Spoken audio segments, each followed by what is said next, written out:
তরফ থেকে পরীক্ষা রে বাবা। আজকে আল্লাহর পরীক্ষা যারা পাশ করে নিল তারা সর্ব জায়গায় পাশ হয়ে গেল। জোরে বলা সুবহানাল্লাহ। ও বাবা যে ভাইরা, আজকে দয়ার নবী মায়ার নবী সাল্লাল্লাহু তাআলা আলাইহি ওয়াসাল্লামের সিনা চেক করেছে। 12 বছর বয়সে আমার মা হালিমা তো সাদিয়া রাদিয়াল্লাহু তাআলা আনহার বাড়িতে ছিল। প্রথম সিনা চেকের সময় আমার নবীজিকে দুইজন মানুষ মুখ বারাদারি, মাথায় তাদের পাগড়ি, গায়ে তাদের জুব্বা, আজকে আমার নবীজিকে সঙ্গে করে নিয়ে যেন পাহাড়ের দিকে চলে যায়। হালিমা তো সাদিয়া রাদিয়াল্লাহু তাআলা আনহার যে সন্তান ছিল, যার নাম ছিল জুমরা, আজকে নবীজির পেছনে পেছনে যায়, দেখে ভাই ভাই বলে ডাকে, আমার নবী যেন সাড়া দেয় না। পাহাড়ের ওপরে নিয়ে যাওয়ার পরে আমার নবীজিকে শোয়া দিলা, আর শোয়া দেওয়ার পরে গলা থেকে যেন নাভি পর্যন্ত কেটে দিলা, আর কেটে দেওয়ার পরে বুকের মধ্য থেকে যেন দিলখানা, অন্তরখানা, কলিজাখানা যেন বাহিরে করে নিল। জুমরা চিন্তা করে, আল্লাহ গো, আমার দুধ ভাই মোহাম্মদ আর জগতে বাঁচবে না, কারণ বুকের মধ্য থেকে যাদের কলিজা ফেসকা বাহির করে তারা জগতের মধ্যে আর বেঁচে থাকে না। সঙ্গে সঙ্গে বাড়ির দিকে দৌড়াতে আরম্ভ করলে হালিমার বাড়িতে আসিয়া বলে, মা, আমার ভাই মোহাম্মদ আর জগতের মধ্যে বেঁচে না। বলে কেন রে? বলে দুইজন মানুষ আসিয়া আমার ভাই মোহাম্মদকে পাহাড়ের দিকে নিয়ে গেল, গলা থেকে নাভি পর্যন্ত কেটে দিল গো মা। আমি দেখলাম দিলখানা, অন্তরখানা যেন বাহির করল। সঙ্গে সঙ্গে হালিমা ছুটতে ছুটতে পাহাড়ের দিকে আসলো। আসার পরে লক্ষ্য করে দেখছে যেন আমার নবীজি একটা পাথরের উপরে বসে আছে। হালিমা আমার নবীজিকে বলতেছে, মোহাম্মদ, আজকে জুমরা যেটা বলতেছে সেটা কি সঠিক? নবী আমার বললে, হ্যাঁ সঠিক। বলে দুইজন নাকি তোমার গলা থেকে পেট পর্যন্ত কেটে দিয়েছে, তোমার দিলখানা, অন্তরখানাকে নাকি বাহির করেছে। বলে হ্যাঁ। বলে কোন জায়গা তোমার কেটেছে একবার দেখি। আমার নবীজির জামা মুবারকখানা যখন খুলছে, খুলে দেখেছে আমার নবীজির বুকে কাটা তো দূরের কথা, একটু দাগ পর্যন্ত ছিল না। জোরে বলেন সুবহানাল্লাহ। হালিমা বলতেছে, মোহাম্মদ, আজকে এত বিপদ আপদ চলে আসছে রে বাবা, না জানি তোমার যদি কিছু হয়ে যায়, তোমার যদি কোনো ক্ষতি হয়ে যায়, তোমার যদি কোনো বিপদ হয়ে যায়, আমি হালিমা, আমি আব্দুল মুত্তালিবকে জবাব দিতে পারবো না। ও মোহাম্মদ শোনো রে, চলো চলো তোমার আব্বা যা, চলো তোমার মায়ের কাছে তোমাকে রেখে আসি, তোমার বাড়িতে মক্কা নগরে তোমাকে রেখে আসি, চলো। আমার নবীজিকে বাড়িতে নিয়ে আসলে, সকালবেলা গোসল বানায়া দিলা, চোখে সুরমা পরায়া দিলা, পোশাক পরিধান করায়া দিলা, পোশাক পরিধান করায়া দেওয়ার পরে আমার নবীজির আঙুলখানা ধরে যেন মক্কার দিকে রওনা হয়ে গেলে। কিছু দূর যাওয়ার পরে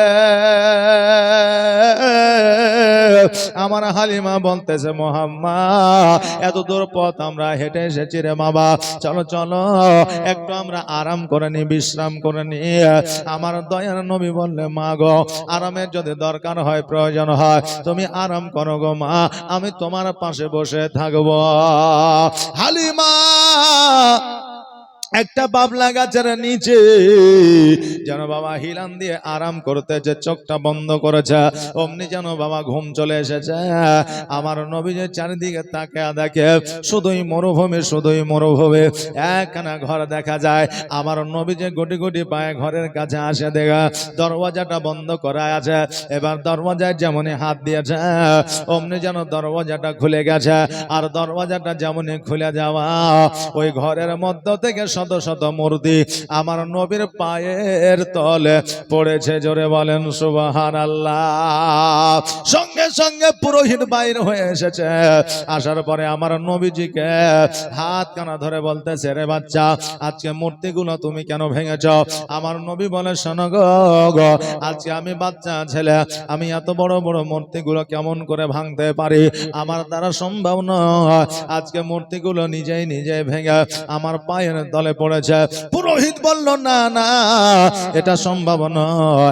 আজকে আমি বুঝতে পারছি তোমার দ্বারা ভাঙা সম্ভব হবে না। আজকে বুঝতে পারছি এত বড় বড় মূর্তি তুমি হাতে পাবে না। তবুও শোনো রে, আজকে এই জায়গায় তুমি ছাড়া আর কেউ না, আমি কারো দোষ দিতে পারবো না। অতএব তোমাকে আমি বন্দি করে রাখবো।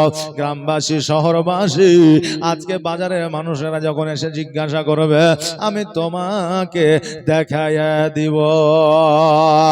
এই বলে আমার নবীজিকে ঘরের মধ্যে যেন বন্দি করে রাখলে। এইদিকে হালিমা তো সাদিয়া রাদিয়াল্লাহু তাআলা আনহার যেন বাবা ঘুমখানা ভেঙে যায়। ডান দিকে তাকায় দেখে নবী নাই, বাম দিকে তাকায় দেখে নবী নাই।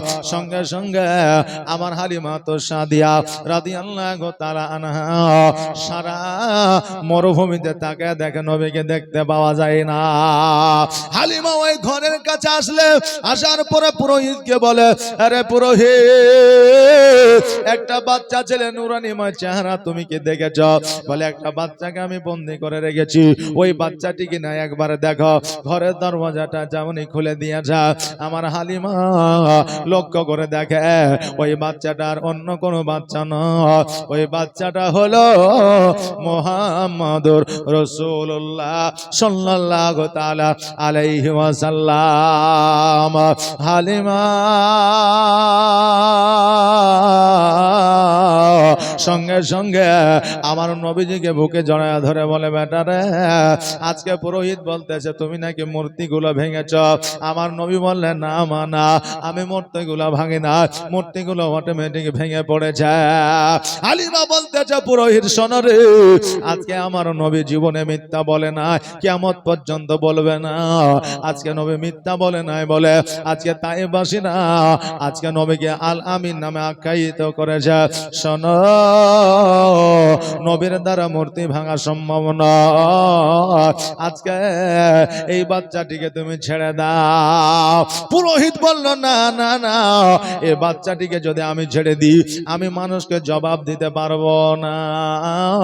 হালিমা বলতে যে, শোনো রে, আমি করজোড়ে বলতে আছি, আজকে যদি এই বাচ্চাটিকে না ছেড়ে দাও, আমি আব্দুল মুত্তালিবকে জবাব দিতে পারবো না।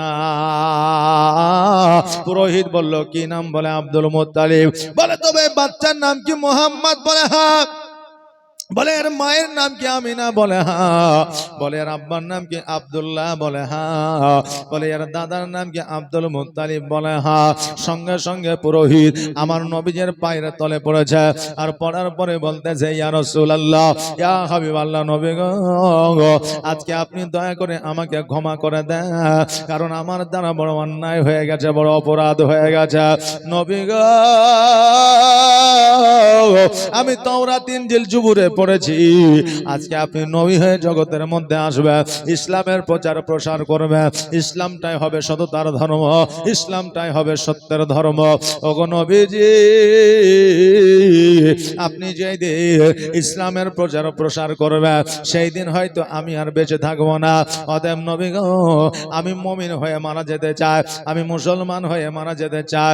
ইয়া রাসূলুল্লাহ, আজকে আমি কবির হয়ে মারা যেতে চাই না, কাফের হয়ে মারা যেতে চাই না, বেধর্মিক হয়ে মারা যেতে চাই না। তাই নবী গো, আপনি দয়া করে আপনার কালেমা খানি আমাকে পড়ায়া নেন। সঙ্গে সঙ্গে আমার নবীজি কালেমা তাইয়্যিবা লা ইলাহা ইল্লাল্লাহু মুহাম্মাদুর রাসূলুল্লাহ সাল্লাল্লাহু তাআলা আলাইহি ওয়াসাল্লাম কালেমা খানি যেন পড়ায়া নিলা। আজকে আমার আপনার প্রশ্ন হইতে পারে, আমার নবীজি 6 বছরকে কালেমা পড়িয়েছেন? বলে, হ্যাঁ। তখন কি ইসলামের প্রচার ও প্রসার শুরু হয়েছিল।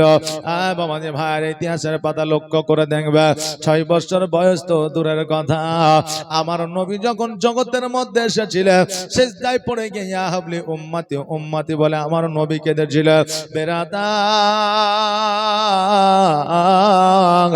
আমার নবী যেই দিন থেকে জগতে এসেছে সেই দিন থেকে ইসলামের প্রচার প্রসার শুরু হয়েছে। জোরে বলে সুবহানাল্লাহ। আজকে নবীজি কালমা পড়ে মুসলমান বানিয়ে নিলে, আর ওই আপনার পুরোহিত বলতেছে ইয়া রাসূলুল্লাহ ইয়া হাবিবাল্লাহ আমি আপনার কালেমা পড়েছি গো নবী, আজকে আপনি আমাকে যে জায়গায় ডাকবেন আমি হাজির হয়ে যাব, কারণ আমার প্রাণ আমি আপনাকে সঁপে দিলাম। কারণ বাবারে জগতের মধ্যে যাকে ভালোবাসবে ধোঁকা আপনাকে কেউ না কেউ দেবে, কিন্তু আমার নবীকে যদি ভালোবাসে এই জগতেও মঙ্গল হবে, পরের জগতেও মঙ্গল হবে। জোরে বলেন সুবহানাল্লাহ। এই জন্য বলছে ভালো যদি বাঁচতে হয় নবীকে বাস, জান যদি দিতে হয় নবীকে দিও।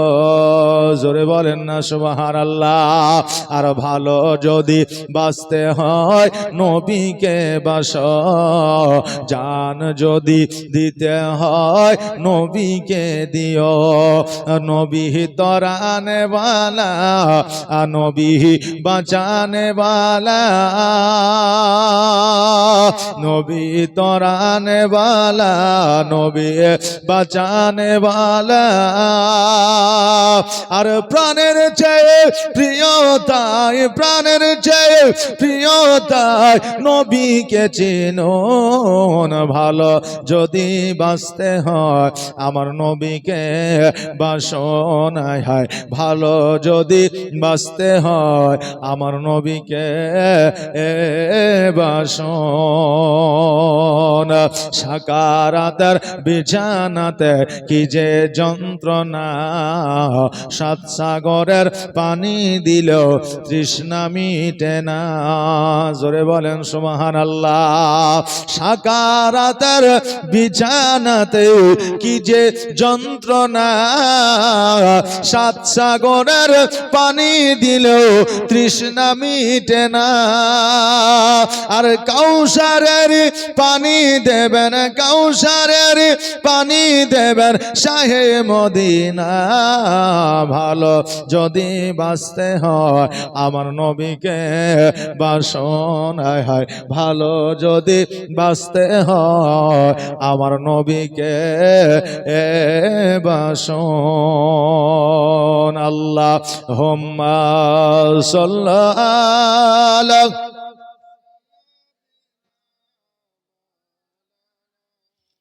মুহাম্মাদ ওয়ালা আলে সাইয়্যিদিনা মাওলানা মুহাম্মাদ। বাবাজি ভাইরা আমার নবী মুস্তাফা সাল্লাল্লাহু তাআলা আলাইহি ওয়াসাল্লাম বাবারে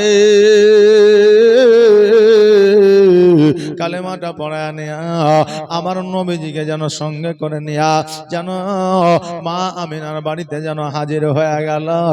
আমার হালিমা তো সাদিয়া রাদিয়াল্লাহু তাআলা আনহা বলতেছে আমিনা আজকে তোমার সন্তানকে তোমার বাড়িতে রেখে গেলা। ওগো আমিনা না জানি কখন বিপদ আপদ যদি হয়ে যায় আমি তোমাকে জবাব দিতে পারবো না, এই জন্য তোমার বাড়িতে আমি রেখে গেলাম।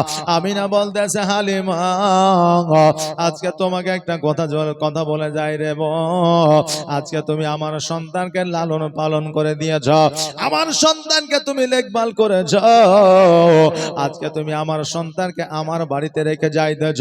ও হালিমা তোমার যদি টাকার দরকার হয় পয়সার দরকার হয় তোমার যদি খেজুরের প্রয়োজন হয় তুমি আমাকে বলবে রে হালিমা আমি তোমার বাড়িতে পৌঁছে দিব। হালিমা বলতেছে আমি না আমার বাড়িতে অভাব অনটন ছিল এটা ঠিকই, আমার বাড়িতে খাবার জুটতো না এটা ঠিকই, আমার বাড়িতে খেজুর খেজুর গাছে খেজুর ধরতো না, এটা ঠিকই। আমার বাড়িতে ছাগল বকরিতে দুগ্ধ দিত না, এটা ঠিকই।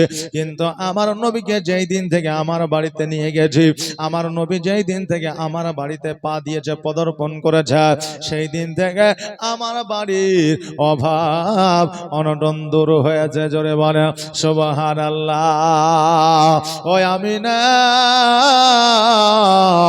আমার বাড়িতে কোনো খাবারের অভাব অনটন না। তবুও যদি দরকার হয়, যদি প্রয়োজন হয়, আমি তোমাকে বলবো। আমার হালিমাতু সাদিয়া রাদিয়াল্লাহু তাআলা আনহা একবার আমার নবীর দিকে তাকায়, একবার সামনে রাস্তার দিকে তাকায়, তাইফের দিকে যেন রওনা হয়ে যায়। হালিমা দুই চোখের পানি ছেড়ে দিয়ে কান্দে, কারণ নবীর প্রতি মহব্বত হালিমারও ছিল রে বাবা। কারণ হালিমা আমার নবীজিকে লালন পালন করেছে। হালিমা বাড়ি গেল, আমার নবীজি রাত্রিবেলা মায়ের কাছে থাকলো, গল্প করলো, আজকে মা মা বলে ডাকলো, মনের আশা পূরণ করলো। হ্যাঁ বাবাজি ভাইরা, আমার নবীজি সকালবেলা বাচ্চা কাচ্চাদের সঙ্গে যেন আপনার খেলাধুলা করতে আছে, সন্ধ্যাবেলায় বিকেল বেলা সকল বাচ্চাকে সকলের আব্বা এসে যেন বাড়িতে নিয়ে যায়। আমার নবীজি মনে মনে চিন্তা করে, আল্লাহ গো, আজকে সবার আব্বাকে দেখা যায়, আমার আব্বাকে কেন দেখা যায় না? আল্লাহ, আজকে কারো আব্বা বাচ্চাদেরকে কোলে করে নিয়ে যায়, আজকে কাঁধে করে নিয়ে যায়, আঙুল খানা ধরে নিয়ে যায়। আজকে আমার এতদিন বয়স হলো গো আল্লাহ, আমার আব্বা আমাকে নিতে আসে না। আজকে আমার মাকে গিয়ে আমি জিজ্ঞাসা করব, আমার আব্বা কোথায় আছে? আমার দয়ার নবী, মায়ার নবী সাল্লাল্লাহু তাআলা আলাইহি ওয়াসাল্লাম বাড়িতে গেল। যাওয়ার পরে মা আমিনা আঁচলখানা ধরেছে, ধরার পরে বলতেছে, মা গো, আমি আজকে তোমাকে একটা প্রশ্ন করতে চাই। মা আমিনা নিজের সন্তান মোহাম্মদকে বলতেছে, কি প্রশ্ন? বলে, মা, প্রশ্নটা হলো সকলের আব্বাকে দেখা যায়, আজকে আমার আব্বাকে কেন দেখা যায় না? কোন বাচ্চাকে কারো আব্বা কোলে করে নিয়ে যায়, কোন বাচ্চাকে কোন আব্বা যেন কাঁধে করে নিয়ে যায়, কোন বাচ্চাকে কেউ যেন আঙুল ধরে নিয়ে যায়। মা গো, আমার আব্বা কোনোদিন আমাকে কোলে নিল না, আমার আব্বা আমাকে কোনোদিন কাঁধে নিল না, আমার আব্বা আমার কোনোদিন আঙুল ধরলো না, আমার আব্বা দেখলাম না আমাকে কোনোদিন চুম্বন করলো না। মা গো, আমার আব্বাকে আমাকে ভালোবাসে না, আমার আব্বা আমাকে কি মহব্বত করে না? এই কথা শুনিয়া আমার আমিনা যেন অঝর নয়নে কান্না করে। নবী আমার বলে, মা তোমার চোখে কেন পানি গো মা? আজকে তুমি এইভাবে কান্না করো কেন গো মা? আজকে তুমি একবার বলো, আমার আব্বা কোথায় আছে? আমিনা দুই চোখের পানি ছেড়ে দিয়ে বলে, আল্লাহ, আজকে আমার সন্তানকে আমি কেমন করে বলবো? আজকে যদি বলি তোমার আব্বা জগতের মধ্যে বেঁচে না, আমার সন্তান কষ্ট পাবে, ব্যথা পাবে, বেদনা পাবে। আমার সন্তানের ব্যথা বেদনা আমি না সহ্য করতে পারবো না। নবী আমার বলতেছে, মা গো, আজকে তুমি কান্না করতেছো কেন মা?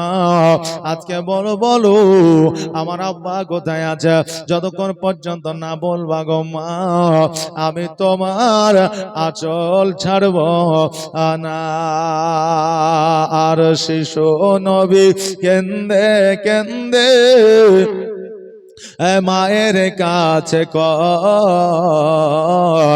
বলো বলো আম্মা জান আমার আব্বা জান কোথায়? জোরে বলেন সুবহানাল্লাহ।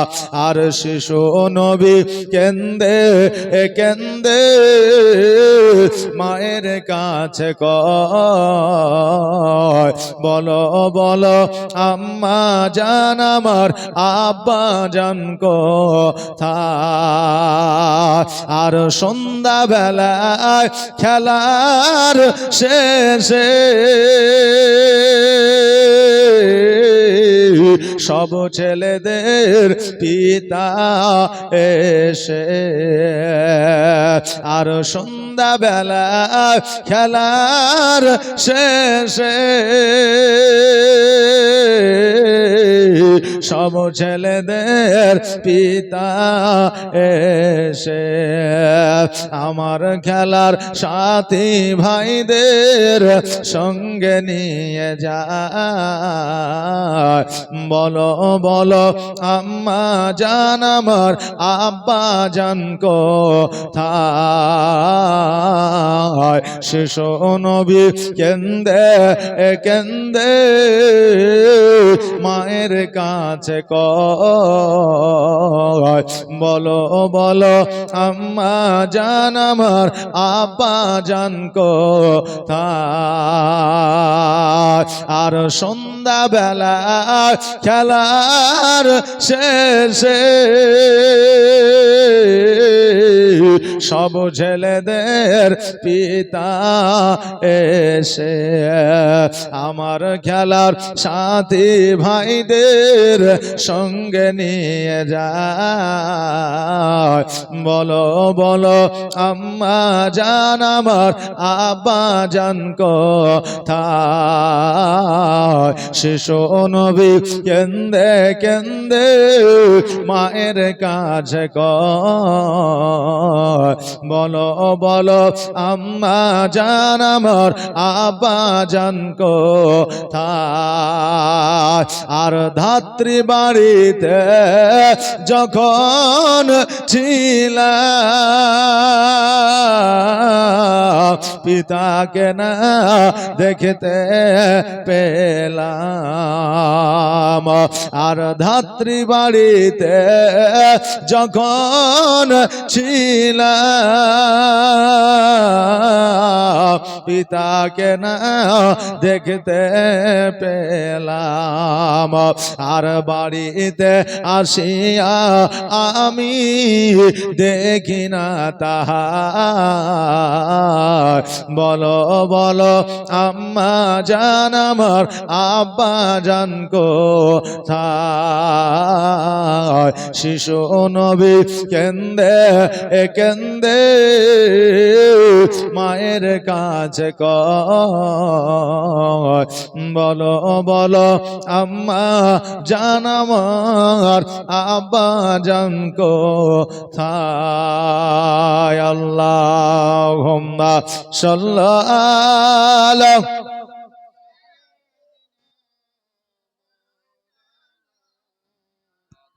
মোহাম্মদ ওয়ালা আলে সাইয়্যিদিনা মাওলানা মুহাম্মদ সুবহানাল্লাহ জাযাকাল্লাহ মাশাআল্লাহ বারাকাল্লাহ। এইদিকে মায়েরা দাঁড়িয়ে আছে, মায়েদেরকে বসার জায়গা নাই নাকি? জি, যদি আপনাদের যদি বসার অসুবিধা হয় একটু সাইড দিয়ে জায়গা দিয়ে দিবেন, মায়েরা সামনে এসে বসে। আর না হলে একটু আগিয়ে আগিয়ে আসেন, একটু আগিয়ে আসেন তো মায়েরা, একটু আগিয়ে আসেন। সুবহানাল্লাহ, সামনে পুরো খালি একদম, আসেন একটু আগিয়ে আসেন। সুবহানাল্লাহ জাযাকাল্লাহ। আর নাহলে ওই মায়েদেরকে আসার জায়গা করে, এই মা চলে আসেন, ভাই আগিয়ে আসেন, আর নাহলে আসার জায়গা করে দেন। জি সুবহানাল্লাহ সুবহানাল্লাহ, আসেন আসেন। সুবহানাল্লাহ, দাঁড়িয়ে থাকলে একটা পরিবেশ একটু অন্যরকম লাগে নাকি বলে? জি সুবহানাল্লাহ জাযাকাল্লাহ। আসেন মা গো, আপনারা বসেন, একটু একটু আগিয়ে আসেন। সুবহানাল্লাহ সুবহানাল্লাহ জাযাকাল্লাহ। এই দেখেন অন্যান্য দিকে মায়েদেরকে আগিয়ে ডাকলে আসতে চায় না। জি আমাদের দিকে মায়েরা খুব ভালো। সুবহানাল্লাহ, আসেন। সুবহানাল্লাহ সুবহানাল্লাহ জাযাকাল্লাহ। একটু জলদি করে চলে আসেন, আর পেছনে যে মায়েরা দাঁড়িয়ে আছে তাদেরকে একটু জায়গা করে দেন। সুবহানাল্লাহ সুবহানাল্লাহ জাযাকাল্লাহ। যাই হোক বাবাজি ভাইরা, হ্যাঁ মায়েরা চলে আসবে, আসেন, দেরি করিয়েন না, একটু চটচট করে আসেন। সুবহানাল্লাহ। আমার পরেও ইন্টারন্যাশনাল বক্তা আছে, চিন্তা করিয়েন না যে আমার পরেও ইন্টারন্যাশনাল বক্তা আছে, চিন্তার কিছু নাই। সুবহানাল্লাহ, মাশাআল্লাহ, খুব সুন্দর উনি বক্তব্য রাখেন। আমার মায়েরা বসে বসে শুনবে। এই দেখেন, এই শীতের রাত্রিতে এই যে আপনার এই প্যান্ডেলের মধ্যে শামিয়ানার নিচে বসে বসে আপনার রাত্রিটা অতিবাহিত করছে বেরাদার। তো এই রাত্রিটা যদি আল্লাহ কবুল করে নাই, তো এই রাত্রির বদৌলতে আল্লাহ আমাদের জান্নাতবাসী করবে। জোরে বলেন সুবহানাল্লাহ। বাবাজি ভাইরা, ও কই আমার মা বোনেরা, আমার নবী বলে মা গো, তুমি যতক্ষণ পর্যন্ত আমার আব্বা কোথায় আছে না বলবা গো মা, আমি অতক্ষণ পর্যন্ত তোমার আঁচল আমি ছাড়ব না। আমি না বলতেছে বেটা রে, তোমার আব্বা তোমাকে আর কোনোদিন কোলে নিবে না, তোমার আব্বা তোমার কবলে চুম্বন করবে না, তোমার আব্বা আজকে তোমার আঙুলখানা ধরবে না, আজকে তোমার আব্বা তোমার গোসল বানায় দিবে না। মোহাম্মদ,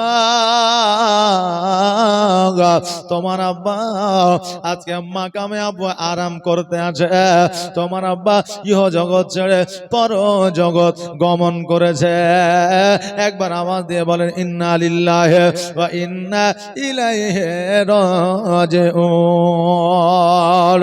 নবী আমার দুই চোখের পানি ছেড়ে দিয়ে বলে মা, আমার আব্বা মাকামে আব্বা আরাম করছে গো মা, আমাকে একবার বলো না, আমি আমার আব্বা জানের কবরটা জিয়ারত করতাম।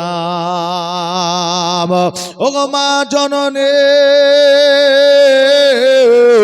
একবার আমাকে অর্ডার দাও গো মা, আমি আমার আব্বা জানের কবরটা জিয়ারত করতে চাই, আমি আব্বা জানের কবরের কাছে একবার যাইতে চাই।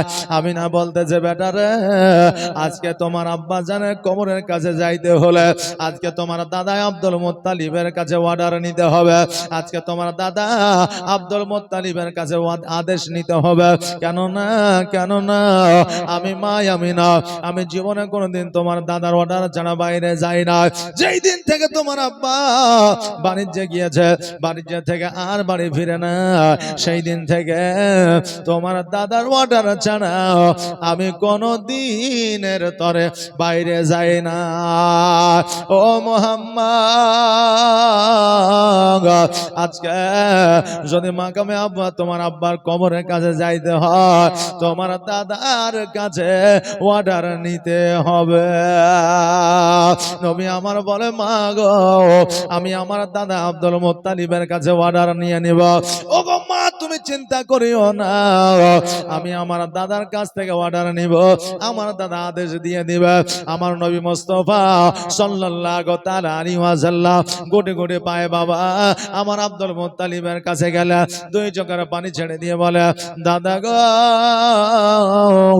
আমার আব্বা জগতে নাই গো দাদা, আমার আব্বা ইহ জগৎ ছেড়ে পর জগৎ গমন করেছে। ও দাদা, আমি আমার আব্বাকে একবার দেখতে চাই, আমি আমার আব্বা জানের একবার কবরটা জিয়ারত করতে চাই। বাবারে, আজকে জগতের মধ্যে যার বাপ নাই, তার পুরো পৃথিবীটাই যেন না, আমার মাথার উপরে যেন ছায়া না। যাদের বাবা আছে জগতের মধ্যে, তারাই একমাত্র আপনার স্নেহ মায়া মমতায় আছে।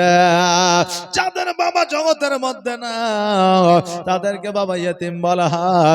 এই জন্য তো আমার রাসূল বলেছে, ইয়েতিমকে টাকা দিয়ে, পয়সা দিয়ে, ধন সম্পদ দিয়ে সহযোগিতা যদি না করতে পারো, ওই ইয়েতিমের মাথা একবার হাত বুলাইয়া দাও। ওই ইয়েতিমের মাথা হাত বুলাইয়া দেওয়ার কারণে আমার আল্লাহ তোমাকে একটা মাকবুল হজের সব দান করে দিবে। জোরে বলেন সুবহানাল্লাহ। এই জন্য বাবারে, ইয়েতিম যদি আপনি দেখতে পান, মাথায় একবার হাত বুলাইয়া দিবে। ইয়েতিমের যে কত ব্যথা বেদনা যন্ত্রণা, এটা ইয়েতিম ছাড়া কেউ জানে না। এই জন্য তোমার আল্লাহ বলে বান্দারে আজকে এতিমকে তোমরা দেখো আর না দেখো, আমি আল্লাহ ফারিস্তাদের মাধ্যম দিয়া ওই এতিমের দেখভাল আমি করি। জোরে বলে সুবহানাল্লাহ। আর রাস্তার ধারে এতিম বাচ্চা, রাস্তার ধারে এতিম বাচ্চা কেন বসে কান্দে রে আরশের পায়া হিলে রে। জোরে বলেন সুবহানাল্লাহ। রাস্তার ধারে এতিম বাচ্চা কেন বসে কান্দে রে আরশের পায়া হিলে রে। আর এতিম বাচ্চা বসে বসে কেন আজ কান্দিয়া যায়। আর খোদা তাআলা ডেকে তামা ফারিস্তাদের তাই তো কয়, ফারিস্তাদের তাই তো কয় তাড়াতাড়ি করে তোমরা, তাড়াতাড়ি করে তোমরা আনাও না কোলে তোলে রে আরশের পায়া হিলে রে। রাস্তার ধারে এতিম বাচ্চা, রাস্তার ধারে এতিম বাচ্চা কেন বসে কান্দে রে আরশের পায়া হিলে রে। আর রাত পোহালো দিন ফুরালো আর তো সময় না, আর নাই গো পিতা আর নাই গো মাতা, কোথায় গেলে মোরা অশান্তি পায়, কোথায় গেলে মোরা অশান্তি পায়। থাকো তো যদি পিতা মাতা, থাকতো যদি পিতা মাতা দুঃখ যেতাম ভুলে রে আরশের পায়া হিলে রে। রাস্তার ধারে এতিম বাচ্চা কেন বসে কান্দে রে আরশের পায়া হিলে রে।